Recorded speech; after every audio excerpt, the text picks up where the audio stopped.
Hey everyone, welcome back to another portfolio unveil video, your favorite video, and strap in because it's going to be a big one. Lots of changes, especially in the main portfolio. So in case you're new here, my name is Adrian. This channel is all about income oriented investing, and every month I unveil my entire portfolio from A to Z. Still one of my most popular videos. So here is the total of all 6 of our investing accounts in Canadian dollars. You see that here, a little over 1.9 million. So of course, remember that the main portfolio includes our 2 TFSAs and our joint cash account, our joint non-registered account, and the retirement accounts include our 2 RSPs and our small LIRA account. So, and by the way, this is a tool called Passive. This is what I use to track my 6 investing accounts all in one place. It's very easy. There's a reporting tab. It's a great organizational tool. So if you haven't tried it out, make sure to get it because there is a free community version, which is absolutely free. And if you want some additional features, the elite membership's only $100 a year. That comes free if you use Questrade like myself. That will unlock other features. But remember that if you use my reference code, my affiliate link code, and you upgrade to the elite membership or you want to try it, you get 50% off. So make sure to try Passive, everyone. Download it using the affiliate link in the video description. So as usual, we're going to break down the portfolio in 2 sections, the retirement accounts and the main portfolio. We'll go through the retirement accounts first now. So here it is in Excel, everyone. Very easy to see. And by the way, if you want to download this Excel file that I'm currently looking at, you can do so for free on our website, passiveincomeinvesting.ca. Just click on free tools here and it will be the very first download. So this is the retirement account here. So as you know, I only have one position in each account, QDTE, which is basically the NASDAQ 100 with covered calls in my account, in my wife's account, and Erica's account. And we have the exact same number of shares. It's on drip, so the weekly distributions are all being reinvested. And I've estimated that the weekly dividend here, this is an estimate because it varies every single week, is 25 cents a month. So I just basically all I do for these is just update the number of shares every week here. In terms of overall RSP value, you have that here. This is how the RSP has done since the beginning of time. So I have contributed 145. I haven't contributed in a while, but over the years, since I was 18 or whatever, whenever I started the RSP, this goes back all the way, I contributed 145. Now it's worth 322 Canadian, and you could see every single month growing more and more and more. That's just with the compounding interest. I haven't been contributing to it, but that's just because the NASDAQ is doing well, plus the compounding interest. So the value is obviously here, and you see that I am up over $177,000 lifetime. With Erica's account, it's the same type of deal. You have the numbers here. Very easy now because since I have the same holding and the same number of shares, the value is going to be the same here. So you see the overall numbers here. In terms of specifically QDTE, the QDTE investment, this is why I wrote them down here. I put 180,000 USD in QDTE. Erica 181, and you could clearly see the investment value is 222,500 USD. So obviously this has been a fantastic investment. QDTE is still outperforming QQQ and QQQM with dividends reinvested. It's absolutely performing in a great way. So very happy with the investment, and it's just going to stay on drip for now. In terms of the LIRA, I went with MSTY. This is the Yield Max Micro Strategy covered call ETF. So I just went basically all in on Bitcoin in my LIRA, and I transitioned from a few funds, and I really like MicroStrategy the most because it's basically a leverage investment in Bitcoin, but of course it has covered calls, which is good because MicroStrategy is very volatile, so the premiums are very rich. So just like the other positions here, the other accounts, it's just on drip. And you could see that the initial investment into my LIRA, which basically came from an old Air Canada pension plan, $33,000. Now the account is worth $75,000 Canadian. So obviously doing really happy with that. And you could see the proof here if you want. So here it is. It's 74.7. So it changed a little bit over the weekend. By the way, I'm filming this on Sunday.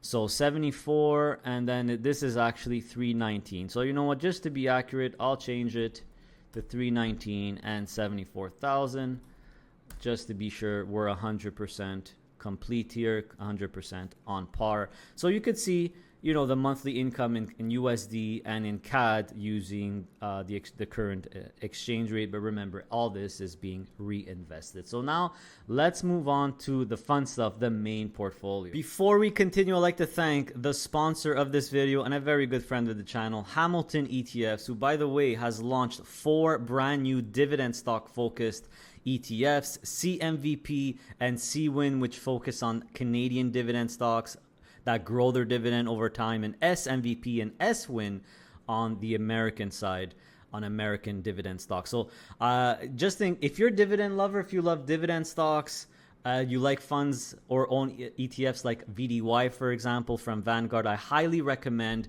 you take a look at the video that just came out last Sunday, where I covered these 4 ETFs in detail. So if you're a dividend stock lover, these could be great ETFs. So these ETFs really focus on quality dividend stocks, and the first of its kind, everyone.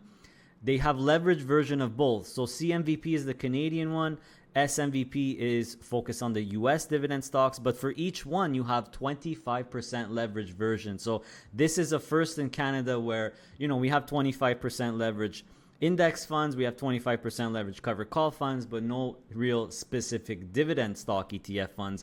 Now we do with CWIN, which is basically CMVP with 25% leverage, and with SWIN, which is SMVP with 25% leverage. So I highly recommend you check these out, and the video last Sunday if you really like dividend stocks. All right, everyone, get ready for a big shock. You'll notice right away how much smaller and leaner my portfolio is now. Only 7 funds left here, 7 ETFs. I'm sorry, I cannot count.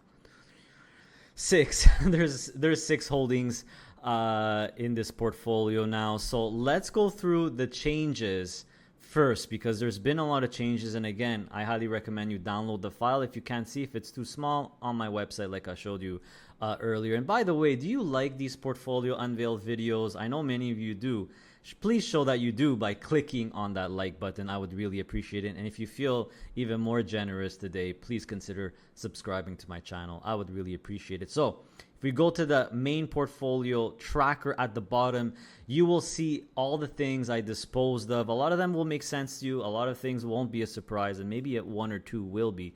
So let's go through together. So I decided to swap out or sell off my BTCY.B, which is Bitcoin with covered calls. Obviously, you guys pretty much have guessed that I've swapped it into the MicroStrategy, the Harvest MSTY, right?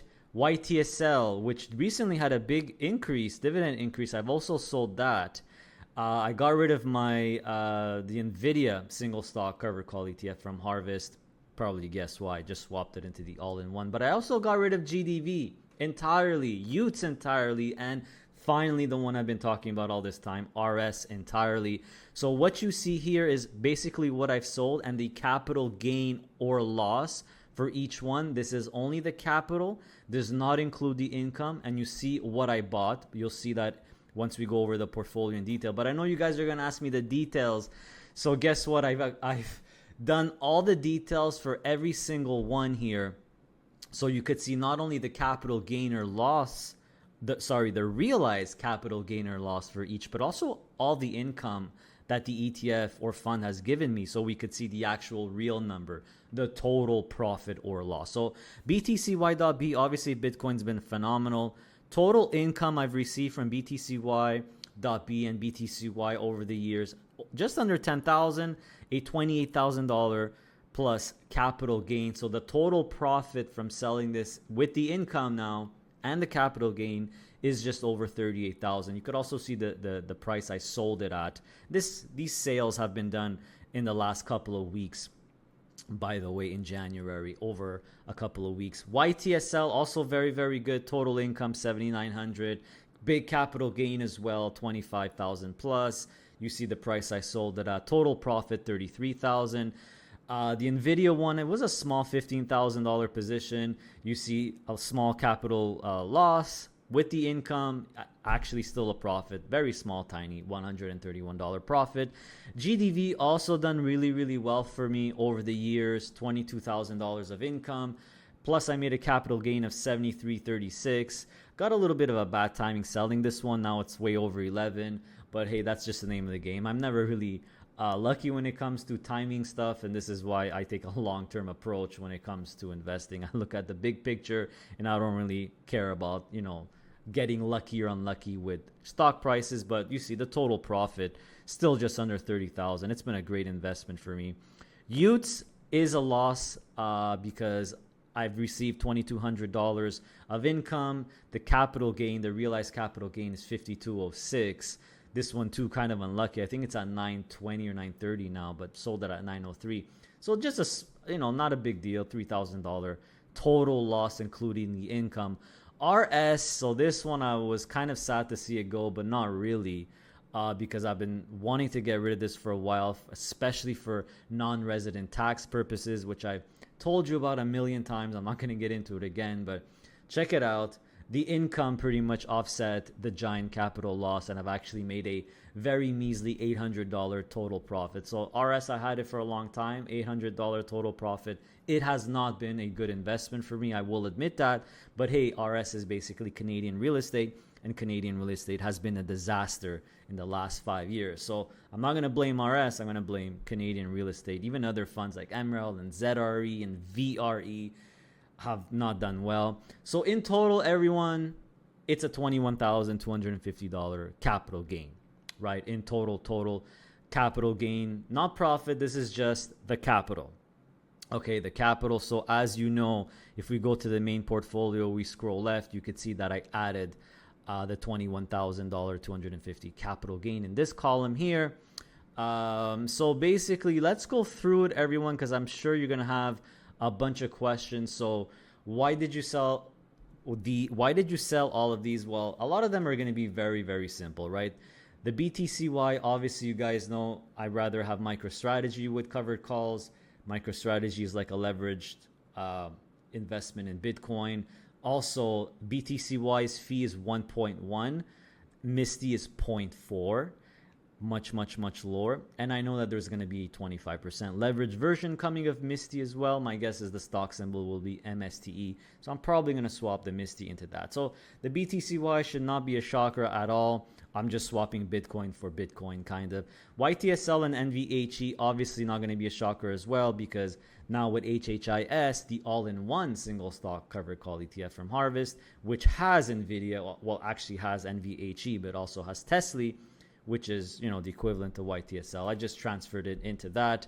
And yes, a little bit more boring, but hey, now I no longer have, like you'll see in a second, any single stock point of failure, right? Because if you just own Tesla, well, you're at risk of Tesla. But in HHIS, which has Tesla, but other things as well, it's much less risky, NVIDIA as well. So the only single stock point of failure I have, single stock risk I have, is now MicroStrategy. But for me, that's really a Bitcoin play, a Bitcoin position. So those should make sense to you.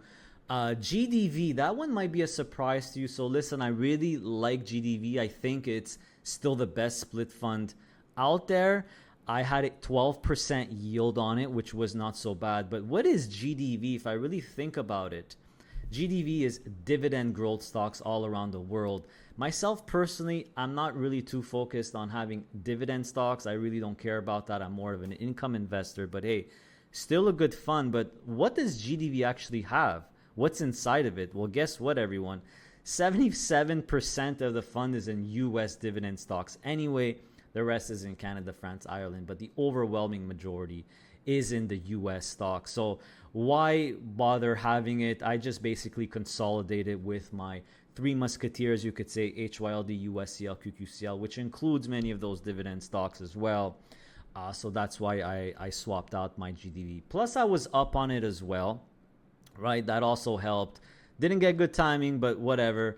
Also, another thing is, I have to admit, I did sell it when it was at a discount, right? So I've sold it when the stock price was actually lower than the NAV price. So I kind of didn't do the right thing per se with that.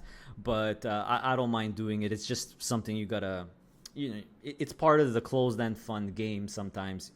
I didn't mind doing it, but yeah, technically now is not a great time to sell it because you're selling it lower than what it's actually worth. So again, it's a great fund, but I decided, with the streamlining going on, why not get rid of it anyway?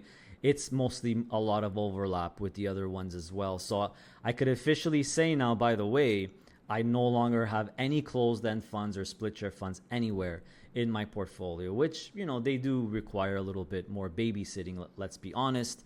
So that's it for the GDV one. For the UTES, well, it's just 10 defensive, boring Canadian utility companies. And if you just, what would you rather have? Those 10 companies or the companies in HHIS, which are US giants, much higher yield, lower fee as well. I'm an investor who doesn't really care about having defense. So I said, for me, just holding UTES long term doesn't make sense. I don't really care about utilities, stocks. They're boring. They underperform the market in general. Yes, they're defensive, but I don't need defense. So I got rid of that as well. Small little loss overall, unfortunately, but that's okay. It's not the end of the world. So I swapped, I believe, most of that in HHIS. RS is something that I've been talking about for a long time. And in case, you're joining me for the first time, as a Canadian non-resident, if something's in my cash account, my non-registered, and it's 100%, normally I would get the capital gains and raw. Oh, let me back up a second. So as a Canadian non-resident, everyone, in your non-registered account, all the dividends I receive, there's a 25% withholding tax from the CRA, right? Because 25% is the universal withholding tax in Canada. But any portion that's considered ROC or capital gains, which is most of it, is going to be refunded to me. So basically, what's the most tax efficient thing for me to have as a Canadian non-resident in my non-registered account? Things that give capital gains and ROC and don't give interest income or eligible dividends like Canadian stuff, right? So now, there is an exception to this rule where if the fund is real estate or energy, that rule doesn't apply and I don't get the ROC and capital gains refunded, or one of the two, I forget. But either way, RS, because it's all real estate, it was not tax efficient for me at all. And you could actually see that every month I was paying a 25% withholding tax that I would not get back. So I kind of saw it as actually losing $494 every single month. That's a pretty big tax hit, pretty big steep hit that I don't get back. So I was always planning to sell it.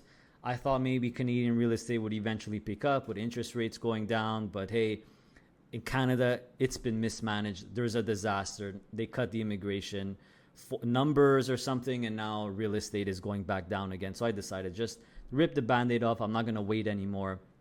And screw that. So I just decided to sell it off. So you could actually see the difference, by the way. If you look at the old portfolio Unveiled, you see the 25% withholding tax and how much I'm expected to get back, right? How much is capital gains and ROC and not from an energy or a real estate fund. And if you look at the new portfolio, you see, sorry, wrong place. You look at the new portfolio, you see that that gap has shrunk tremendously here. So RS was really a tax problem for me, a tax efficiency problem for me as a non-resident. So you could see now that the gap has closed because I've literally not only swapped it into higher yielding stuff, but that I'll get most of that 25% withholding tax back. So it's a win-win. So that does it for the explanations.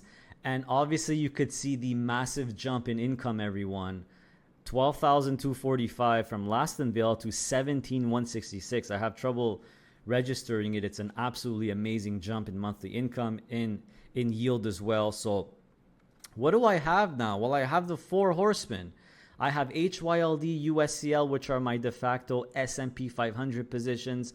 I have QQCL, which is my NASDAQ 100 position. And by the way, USCL, QQCL, not only that, declared increased distributions.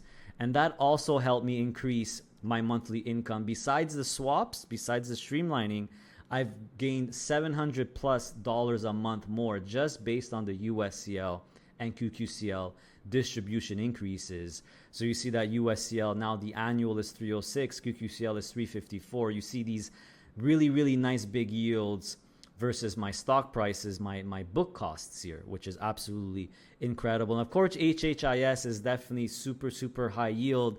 It started with 25% yield. Of course, the first distribution is only going to be paid out in March. But either way, it's 25 cents a month. So it's $3 annual. So you see my book cost of $12.88, which is what it's at right now, translates into a yield of a little over 23%. So these are definitely going to be my main 4 core positions, which are basically overall US market positions. Index, right? S&P index, again, NASDAQ 100, and HHIS, which has these 9 stocks in here for now. And I think there's going to be more stocks added. I kind of look at this as more of a super concentrated NASDAQ 100 or something like that. So I also kept Bank for now. So Bank is my only Canadian position right now. I decided to keep it, but I'm probably going to trim $20,000 off of it next month as well, because in terms of taxes, this is now my most inefficient position, because it's not energy or real estate, but Bank does have Canadian dividend stocks, which about 20% of the income from Bank, if I go by the distributions of last year, are going to be eligible dividends. So I do have a lot of it in my TFSA, which is great, which is tax sheltered for the Canadian stuff, right? Doesn't make a difference, but I do have over 10,000 in non-reg. So I think I'm going to trim 20,000 from the non-reg and make my tax situation even better. You see that the monthly 25% withholding tax on those 10,000 shares is $278, and I'm only scheduled to get about 80% of it back, $222. So that gap's going to close as well. So I'm assuming and I'll make a video of why I decided only to keep Bank in Canada. I'll make an upcoming video on that. But hey, Canadian banks are really good over time. They outperform the overall Canadian market all the time, and Bank is my favorite Canadian financials fund. It has the 10 banks. It has a low fee. It has a 25% leverage. It has good management by Evolve, but I'll probably trim it to at least $100,000 next month, and I'll probably just put it in HHIS. So, and then we have, of course, MSTY, which is now my de facto Bitcoin position. I got a bit unlucky with this one. In terms of getting, I bought some, you could see my book price, $14.04, and now it's $12 something. But, that's just the name of the game. I'm never lucky with that kind of stuff anyway, but I don't really care. This is a long-term play, and obviously very, very high yield, definitely going to be the highest yield, but I probably will swap it. I definitely will swap to the leverage version when that comes out. So, overall yield is 18.36. I always freak out when I see this. I absolutely can't believe it. I am currently making gross 17,238 Canadian dollars a month. And after the 25% withholding tax and the expected refund, net, you're looking at a little over 17. So definitely a massive, massive jump from the last time.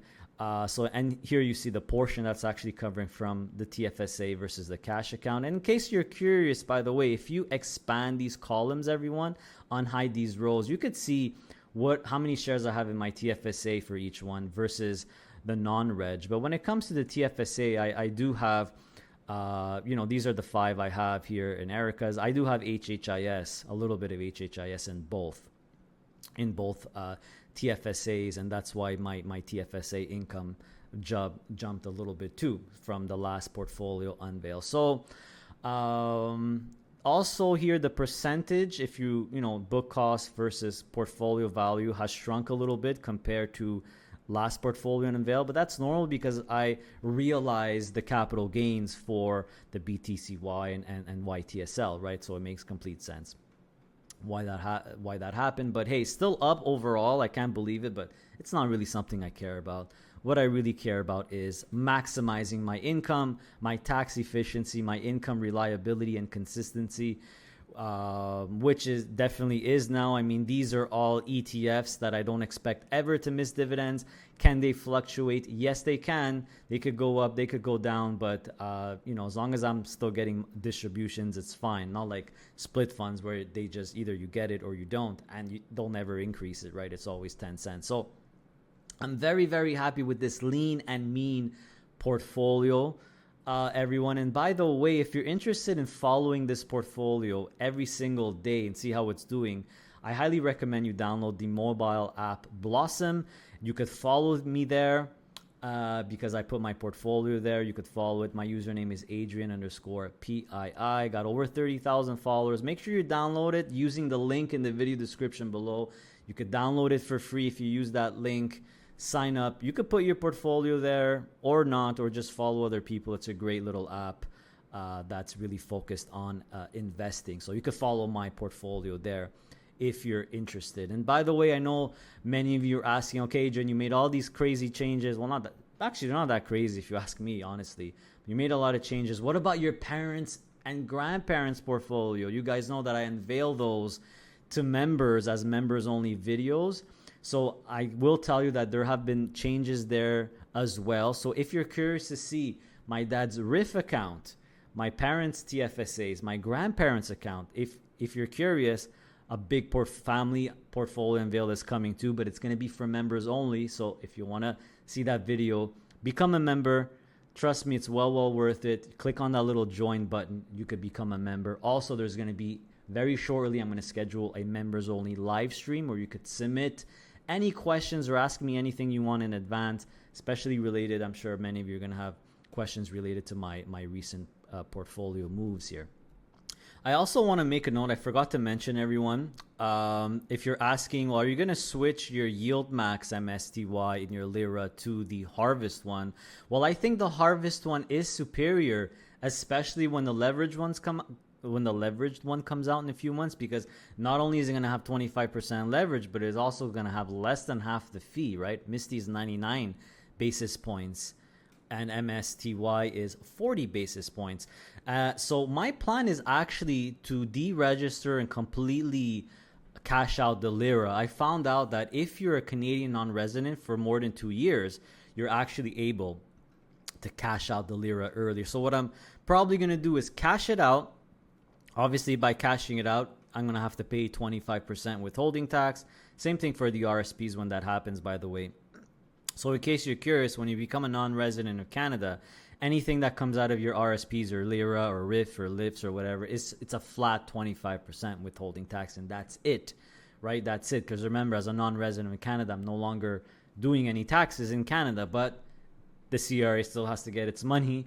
So it's the universal tax rate. So I think I'm going to go do the steps to cash out the LIRA. It's going to be very complicated. Questrade says you need to have proof that you've been a non-resident for 2 years. So I got to go through that. But my plan eventually is to definitely cash out the LIRA and just merge that MSTY, those proceeds with MSTY and eventually MSTE, the leverage version, in the main portfolio. So hopefully that answers that question. So yeah, there you go, everyone. If you look at the comparison with the old one, obviously you have a massive jump, not only in yield and income, but also tax efficiency, which is definitely one of my objectives here, and that's because of the RS. The RS 25% withholding tax, which you see there, $494, which I did a month, which I never got back, was an absolute killer. So I had to get rid of that sooner than later. So yeah, a lot leaner, a lot meaner. Very, very efficient, mostly in big cap US indexes and stocks, everyone, with a little bit, in bank still. That's probably going to be reduced to 100,000 and who knows in the future. And then with my de facto Bitcoin position, which I always want to keep at about 10% for now, is a good number, but maybe I'll increase it to 12 to 15, but still, it's definitely going to be the most risky, most volatile, and probably the most rewarding part of my portfolio. The first four are a little bit more boring, especially the first three, right? They're just the S&P, and NASDAQ. That's all they are. And then HHIS, obviously a little bit more concentrated, a little bit more fun. What I really love about it is the small fee of only 40 basis points. So that's it, everyone. Let me know what you think. Give me your comments. Give me your questions in the video below. And don't forget that there's going to be an upcoming live stream for members only, family member portfolio unveil. So please consider joining the Inner Circle membership by clicking on that little join button. So guys, I really appreciate your time, your support. We're going to do this again next month. So see you next time.